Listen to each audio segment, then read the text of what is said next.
This tweet from Caitlin Clark that has now racked up 8.6 million views. And here's what she had to say. She said, got fined $200 for this. Bench mob will be even more rowdy tomorrow. Let's go. And that is in response to an Instagram comment that she made on this photo of the Indiana Fever bench. So as you can see, this was from game 2 of the Fever versus Dream series, round 1 of the WNBA playoffs. And the bench is going crazy. This is the game that was at Gamebridge. And Caitlin Clark commented and she said the refs couldn't stop us. So she was fined $200 for this. This blew up so much more than I thought it would. It has been no secret that players this entire season have been fined for their comments made against the referees. This is also something that happens across all sports.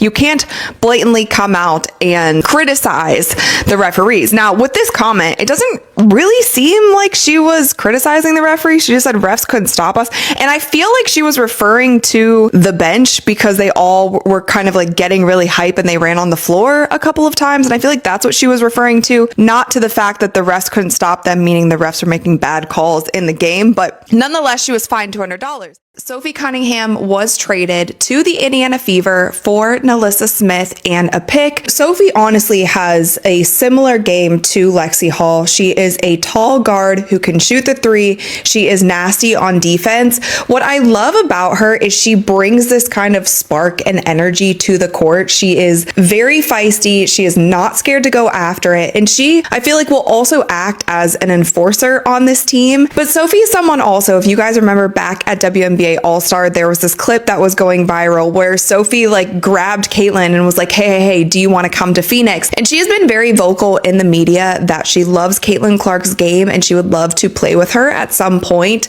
And so I just feel like she is going to be a great fit for this team. She is going to be able to add more space to the court. And that is something with Natasha Howard, you have a threat in her scoring the basketball and her bag is pretty deep. And then obviously you have that veteran leadership.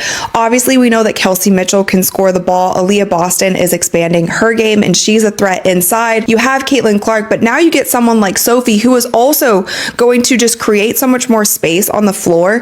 Teams are not going to be able to face guard Caitlin like they were, picking her up full court, double teaming her, all of these things, because there are now more threats on the court, including Sophie. But honestly, the biggest part about her game that I think is just going to translate so well to the Fever. I just love the energy that she brings. She seems like a hard worker. She seems like she loves the game of basketball. And I think when the Fever are thinking about players that they want to surround Caitlin with and players that they want to build this dynasty with, which I believe that they're trying to do, they have to think about the mindsets of these players also. And so I think that we know she can shoot, she can defend, she's athletic, she's tall, but she also brings this just grit and energy that this team is really going to thrive off of. This wasn't a troll. This wasn't a hot take. And this definitely wasn't said for clicks. This was Rachel Demita saying out loud what a lot of people inside basketball have been thinking, but were too afraid to say. Caitlin Clark didn't just elevate the WNBA, she saved it. And once Rachel broke it down, the haters had nothing left to stand on. Why Rachel Demita's words hit different. Rachel Demita isn't some casual fan. She's been inside the game. She understands branding. She understands media. And most importantly, she understands attention. So when Rachel said Caitlin Clark saved the league, she wasn't talking emotionally. She was talking structurally. Because leagues don't survive on opinions. They survive on eyes, energy, and engagement. And Caitlin Clark brought all three, instantly. The moment the conversation shifted, Rachel didn't start by attacking anyone. She simply asked a question that changed everything. Before Caitlin Clark, how many people were actually watching? That's when the silence started. Because numbers don't care about feelings. Ratings jumped, arenas sold out, merchandise exploded, social media engagement went vertical. That didn't happen over time. It happened immediately. silencing the media made her argument. This is where Rachel completely shut it down. She made it clear, media doesn't create stars out of nothing. Stars force media to follow. If Caitlin Clark wasn't delivering, if she wasn't hitting logo threes, if she wasn't showing up under pressure, the coverage would disappear. But instead, it multiplied, because greatness demands attention. Why the haters can't handle this truth? Rachel said what frustrates critics the most. Caitlin Clark didn't steal anything from anyone. She didn't steal respect. She didn't steal opportunity.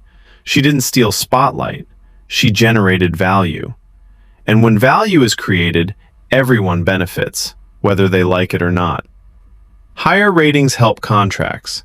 Sold-out arenas help revenue. More eyeballs help every player in the league. That's not favoritism. That's economics. The league before versus after Caitlin Clark. Rachel laid it out clearly. Before Caitlin, empty seats, limited national conversation, niche visibility. After Caitlin, must-watch games, mainstream debate, cultural relevance. That's not coincidence, that's impact. And pretending otherwise doesn't make you principled, it makes you dishonest. Why this made people uncomfortable? Because it forces a hard realization. The WNBA didn't suddenly become popular out of goodwill. It became popular because someone gave casual fans a reason to care. Caitlin Clark became the entry point, and Rachel Demita wasn't afraid to say it. Addressing the other stars argument. Rachel didn't dismiss other players. She respected them. But she clarified something crucial. Multiple stars can exist at the same time, but not every star moves the needle equally. Caitlin Clark moves it dramatically, and leagues grow when needle movers are embraced, not resented. Why this moment matters? Because Rachel didn't just defend Caitlin Clark, she reframed the entire conversation. Instead of asking, "Why does Caitlin get so much attention?" she asked, "Why wouldn't she?" And once that question is asked, the debate is over. The final mic drop. Rachel Demita's message was simple, direct, and impossible to refute. You don't punish the person who brings the crowd, you build around them. Because history shows us something very clearly. Every league that survives long-term does it by embracing its biggest star, not fighting them. Final word. Caitlin Clark didn't ask to be the face of the league. She earned it. With skill, with pressure performances, with moments people couldn't ignore. Rachel Demita said what others wouldn't.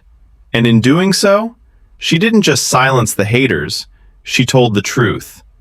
Caitlin Clark didn't just change the WNBA, she saved it. When Caitlin Clark was making her rounds and she was having these meetings with different brands, there was this graphic that was going around that said all of the offers that she was offered. So Adidas offered her 4 years for $6 million, which is crazy. Puma walked away when they were told that the bidding would start at $3 million per year. Under Armour offered her 4 years for $16 million, which was actually year by year the biggest offer that she got. And then Nike, which is obviously the offer that she took, was 8 years for $28 million. Now, we've talked about this a million times. I still think getting Caitlin Clark for $28 million for 8 years is the biggest steal in sports history. I think Caitlin Clark is worth so much more. And now she hasn't come out with her signature shoe yet, but I think people will be foaming at the mouth when that happens. Number 25 on this list is Erin Kane, who is Caitlin Clark and Afisa Collier's agent. And I want to read you guys the blurb that they have about her. Erin Kane has become one of the most influential agents in women's basketball, representing some of the WNBA's biggest stars. As vice president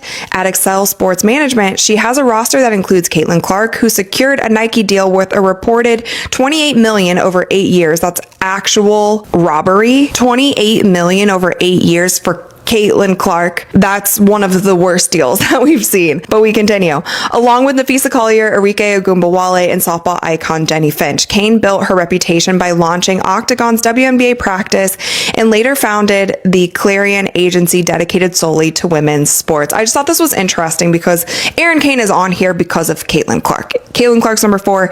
Erin Kane is on this list because of Caitlin. I don't love that they put in this Nike deal. 28 million. She should be getting 28 million a year from Nike. Okay. I cannot wait until her signature shoe drops. I just can't wait to see how those fly off the shelf.